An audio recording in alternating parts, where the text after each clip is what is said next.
Last time I told you guys how these documents may have been faked. However, I have been publicly working with Potemer's local law enforcement to get you this video. Now, I'd like to apologize for calling these fake. They are not. However, this entire report is still absolute garbage. I have obtained the unedited documents that Potemer sent out in his community tab. I've also shared these papers with Guamgo, and he's making his own video on this. Let's begin with the first paper. First things first, the location of incident. I want you to look at this very carefully and listen to me very carefully. The thing he has blurred out in this document is flat out incorrect. This says it's from Texas and in his local town. And the incident, the location of incident actually happened in Florida, where essentially Potemer gave the victim teeth. Again, this didn't happen in his local town. This happened in Florida, and he lied to the police, or he didn't provide them with anything. Off to a great start. Potemer also mentioned that this took months of work. This is a lie, as the police finished this in February. There's a second lie, although this is a little bit less important. Second paper, which originally looked like this,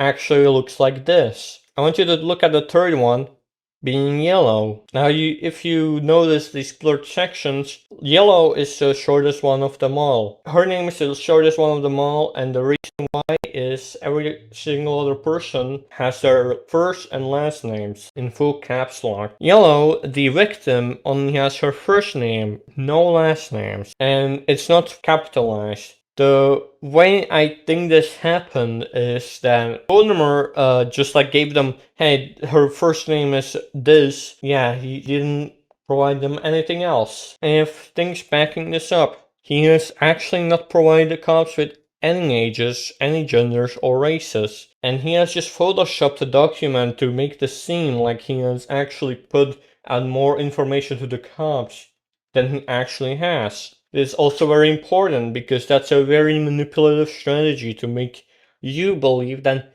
he gave them more than he actually has. Again, I mean, I'm kind of repeating myself. The third paper seems to not have been in the original files, but there is a third paper, and it's this paper. It holds no definitive value here, so I understand if he didn't want to provide that. To close this video off, the main two things you should take away with this is that Potemer has provided nothing about the victim other than her first name at maximum, and he has not provided a location of where this happened. Told them that it happened at a location that it didn't happen in. He has likely just given them some names, and that's it. This being an information report gave the police the lowest priority, so they won't look at the evidence outside of what he has provided the police, which is one screenshot, a singular one, and if he actually wanted an investigation, then an information report is not the way to do it. To make this a little bit easier to understand, if I told you how many balls I'm holding in my hand, okay, maybe that's not a great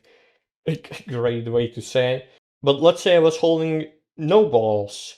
How many balls am I holding in my hand? I was holding 0. And you will probably just say, hey, you're holding 0 balls. And that's what Potemer essentially did. That's what the police responded with. That's an information report. That's what he asked the police to do. That's kind of the definition of an information report. So, and yeah, that's pretty much this entire video. Bye bye.